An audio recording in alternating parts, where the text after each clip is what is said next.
It's Kim and Cody with 3 questions with Kim and Cody. And some of these questions I feel like kind of come up numerous times, but we're still just going to go back to them because I still get the questions every week. Yeah. The first one being, how is the market? So the market's staying strong. We were just talking, we have 16 active listings here in Fortuna or Mid County. My listings that I have up on the market, I'm getting consistent showings every week. I'm getting some offers in. My buyers are out looking. Same with you, right? Yeah. It's still a hot market, even heading into winter. Yeah, and people worry a lot about the holidays, like, oh, this isn't a good time to sell, right? And really, it's a great time to sell, actually, because the buyers are typically more qualified, not necessarily more qualified, but are qualified and ready to purchase, so they're more motivated buyers. They're not just looky-loos that you would see during the summer. But I kind of feel like we've been in that all COVID. Yeah, like totally, the people who are out in the middle of COVID are the serious buyers anyway. So we're just kind of heading into the holidays with more of the same. Yeah. So staying steady. Yeah, for sure. Mm-hmm. For sure. Question number 2 would be renting versus buying, which is a really great thing to always be looking at, analyzing those numbers. I listened to a webinar yesterday from a gentleman here in Eureka that looks at all the statistics.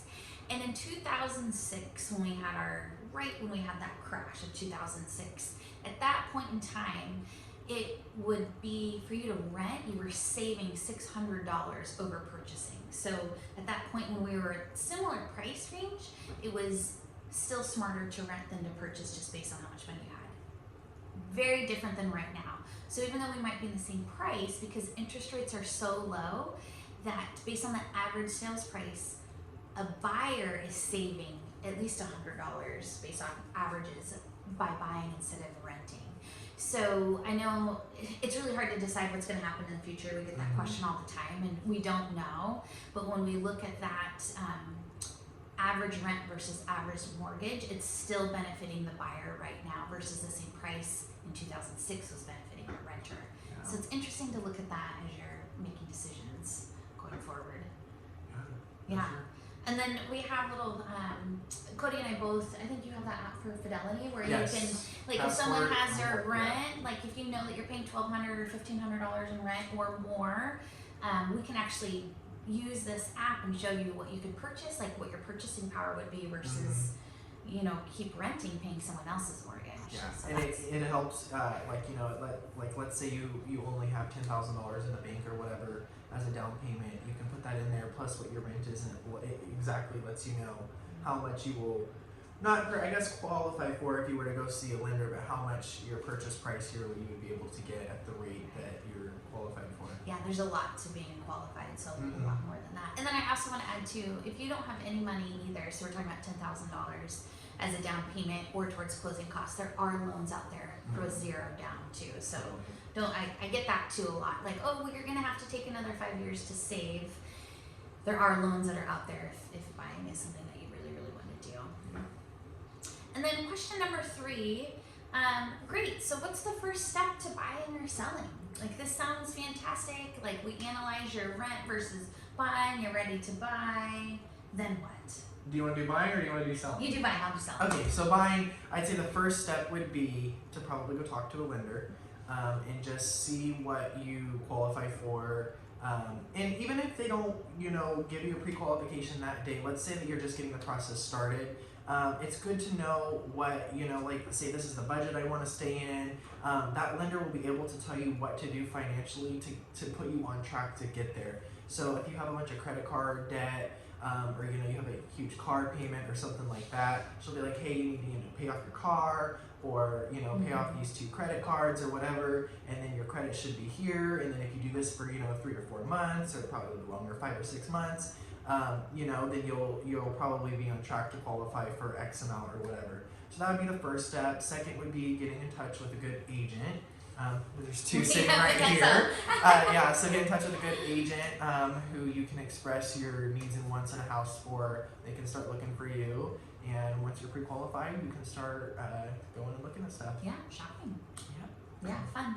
As far as selling goes, for first step really would be meeting with the real estate agent to get an idea on value. So we do that for free, free market analysis, come out to your house and give you an idea on value. And then from there we can help with what your decisions are going to be. So if you sold here, you have to think about where you're going to go. What are you going to buy? Are you trying to leave the area? Are you going to rent for a little bit? What your plan is, and we can really help with that decision making as well. But first, you have to establish value to even determine any of those things. So determine value, and then we set up a meeting too, and talk about our marketing plan and the calendar of events. So here's the day we're going to do photos. Here's the day we're going to launch the listing. When we do open houses, here's when we're going to have open houses. We can't do that because of COVID. But anyway, you get a really clear timeline and expectations on what to expect. But it all starts with that initial walkthrough, just to look at the house in order to determine where you are, so you can make decisions based on that. And then where you're going to go. And then if you're going to sell and then buy, that opens a whole nother, which is where a lot of people are, that in between. So I recommend right now, because the market's so hot, to be looking for purchasing, but you want to get your house under contract first, just because things sell so fast that you'll want to get. It's always a balancing act, but and we can help with that. There's all kinds of contingencies totally. you can put in there to protect yourself. So don't be afraid of that. That's why we have our jobs. Exactly. Yeah. So, well, I think that's it for this week. Yeah. We are going to be doing, so Fortuna's doing the holiday lighting competition. So Cody and I have a group on Facebook, so we'll do a different video in there, but just be looking for that too, just to kind of share in some holiday cheer during the holidays, and we'll post that plus other stuff. There's a truckers parade. Yeah, and then there's the tractor parade in Ferndale. I'm not sure if both Fortuna and Eureka are doing theirs this year. I believe they are. I was going to check on that last night. But I will do that, and so look for our group on Facebook. Yeah, so we'll put all that stuff in there. Yeah, sounds good. All right, you guys. Thank you, everybody. Bye. Bye.